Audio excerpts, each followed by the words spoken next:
Bismillahirrahmanirrahim. Qala rahimahullah wa nafa'ana bihi wa bi'ulumihi fid dharaini amin. Qala Allah Ta'ala yaj'aluna asabi'ahum fi adhanihim yakni al-munafiqina idza ra'aw fil islami bala'an wa syiddatan harabu.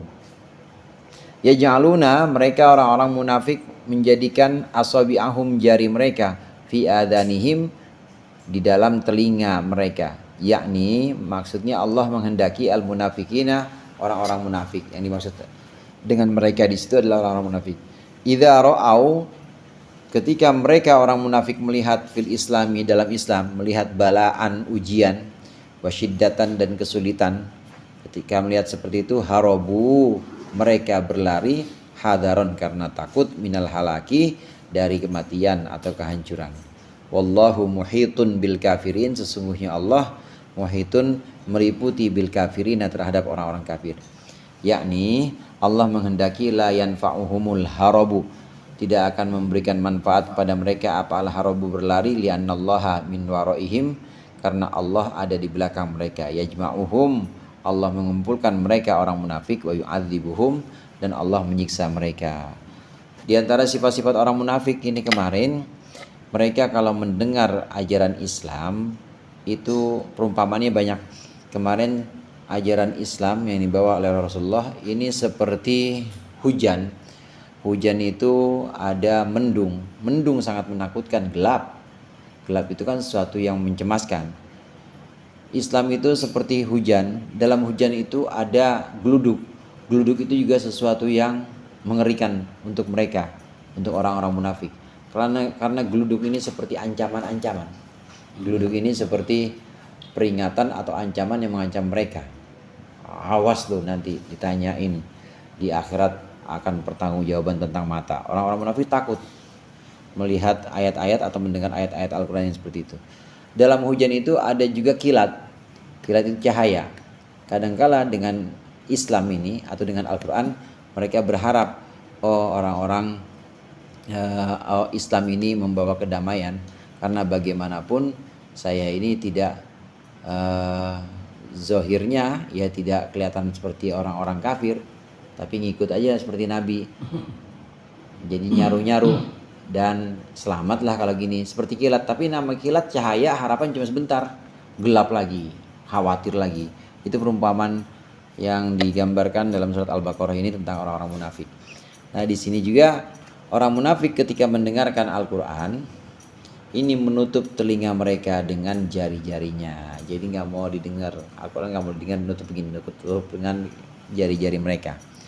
Orang-orang munafik ketika melihat kesulitan, bala atau ujian dalam Islam itu pasti selalu ada kesulitan, selalu ada bala, nggak mungkin enak-enak dan lancar-lancar aja. Pasti Allah uji. Mereka takut dengan ujian-ujian itu karena memang mereka takut mati. Jadi pengennya apa? Pengennya enak-enak aja. Kalau untuk susah nggak berani orang-orang munafik. Orang-orang munafik kalau disuruh mati taruh nyawa nggak berani. Ada Abdullah bin Ubay bin Salul. Ini udah siap. Kayaknya mah kayak orang iya aja. Sang iya berangkat dari Madinah. 1000 ke Uhud. Lawan orang-orang musyrik dan sekutunya. Orang-orang musyrik itu bersekutu dengan orang-orang Ahlul Kitab juga, orang Yahudi yang udah diusir oleh Nabi dari Madinah. Tapi belum berangkat, belum sampai ke Uhud. Ini Abdullah bin Ubay bin Salul pulang, ngapain panas-panasan begini, enak di Madinah, tungguin tuh keluarga-keluarga kita, tungguin dah harta-harta kita, jangan sampai ada yang ini ngambil. Madinah mana sepi banget lagi, orang-orang pada pergi semua, pergi kita balik lagi. Bagus sih. Jangan sampai semuanya pergi. Balik lagi akhirnya dia 300 orang mau ngikut, jadi yang harusnya 1000 tinggal 700 ini ngelawan 3000 orang. Ini orang-orang munafik, takut, nggak berani susah. Jangan susah, takut lapar dia. Lapar sama panasnya takut orang munafik. Pengennya apa? Pengennya enak, nyaman, pengennya begitu orang munafik. Padahal dalam Islam itu selalu ada ujian, selalu ada cobaan itu. Disuruh puasa ya biar lapar, disuruh bangun pagi lagi enak-enak tidur kan kesulitan semuanya itu.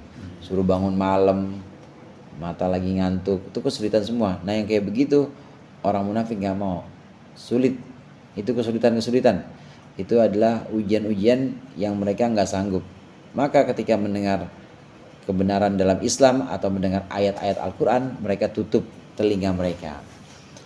Mereka tutup telinga mereka supaya tidak terdengar, supaya mereka tidak mendengar, karena itu adalah sesuatu yang mengerikan buat mereka. Dengarnya aja nggak mau, apalagi ngalamin. Mereka tidak mau mendengarkan ini. Nah, saudara sekalian, di sini perumpamaan ini untuk orang munafik. Tapi di ujung ayat Allah menyebutkan wallahu muhitum bil kafirin.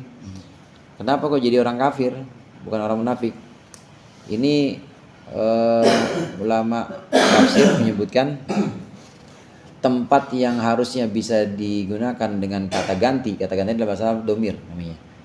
Ini tempat yang harusnya bisa digunakan dengan isim domir, tapi disebutkan dengan isim zohir. Ini adalah untuk sebuah peringatan keras, ancaman. Jadi kalau disebutkan, misalnya disebutkan Zaid, Amar sama si Khalid, Zaid, Amar sama Khalid bolos 3 jam pelajaran, biarin kepala sekolah murka sama anak-anak yang kagak naik kelas. Itu sebenarnya udah ancaman tuh, nggak disebutin lagi mereka. Zaid, Khalid sama Amar bolos 3 jam pelajaran, padahal cukup dibilang ini kepala sekolah murka kepada mereka, cukup diulangin aja mereka begitu dengan kata ganti. Tapi ini disebutkan Zaid, Khalid sama si Amar bolos 3 jam pelajaran, biarin aja kepala sekolah ini murka sama anak-anak yang kagak naik kelas. Ini maksudnya dia bakal kagak naik kelas nih. Itu udah ancaman banget. Artinya ini memastikan bahwa 3 orang ini, si Zaid, Khalid sama si Amar, ini kagak naik kelas. Demikian juga munafik. Munafik ini walaupun dia udah syahadat, ikut sholat di depan Nabi, kadang sholatnya paling duluan, paling kelihatan khusyuk zahirnya, tetap kafirin, tetap. Maka ditegaskan di sini orang munafik tetap orang kafir. Nah, di sini Allah muhitum bil kafirin, maksudnya orang munafik ya orang kafir, dan mau berlari kayak gimana aja dia tutup telinga, dia nggak mau ngalamin kesulitan-kesulitan itu, tetap Allah ada di belakang mereka dan Allah akan mengumpulkan mereka, Allah akan mengazab atau menyiksa mereka nanti di akhirat. Ini munafik yang kafir. Karena munafik itu orang, saudara, munafik itu orangnya sifatnya namanya nifak. Nifak itu ada 2 macam. Ada nifakul iman, ada nifakul amal. Ada nifak kemunafikan keimanan, ada kemunafikan perbuatan. Kemunafikan perbuatan itu yang sering kita sebutin, atau yang hadis yang sering kita hafal, itu sering kita dengar, ayatul munafiki salatun. Tanda-tanda orang munafik 3. Idza hadatsa kadzaba, kalau ngomong bohong, kalau janji ingkar, kalau dikasih amanat, kalau janji tidak ditepati, ya, kalau dikasih, ya kalau janji tidak ditepati atau ingkar, kalau dikasih amanat khianat.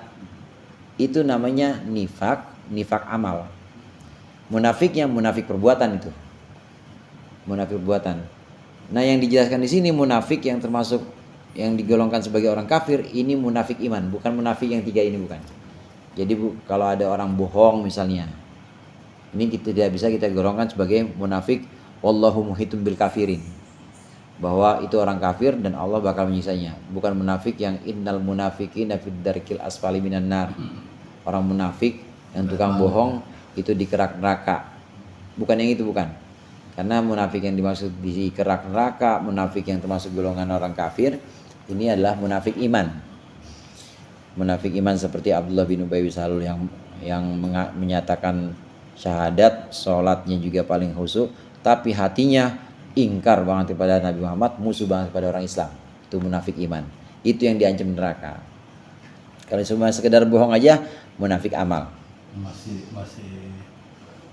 ada kemungkinan dia ngaku sama yang dibohongin. Iya, masih ada kemungkinan. Masih ada tobat gitu loh.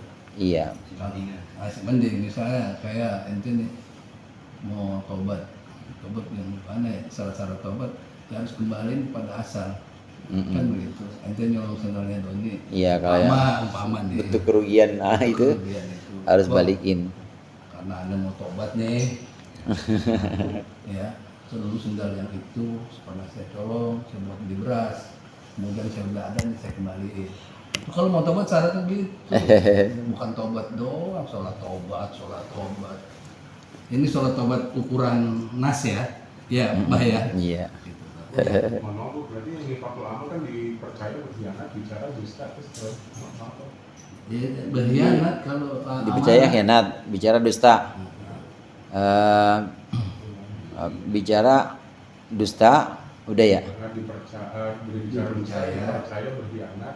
Janji ingkar. Oh, janji ingkar berarti. Janji ingkar. Jadi kalau itu kalau masalah amal kan masih bisa inilah bertemu dengan orangnya kalau Allah kasih panjang umur. Tapi kalau yang kafir kan udah susah itu. Kalau kita tahu hati orang kan. Jadi kalau kita misalnya orang Islam gitu ya udah syahadat tapi dia milih-milih hukum yang enakin dia aja gitu.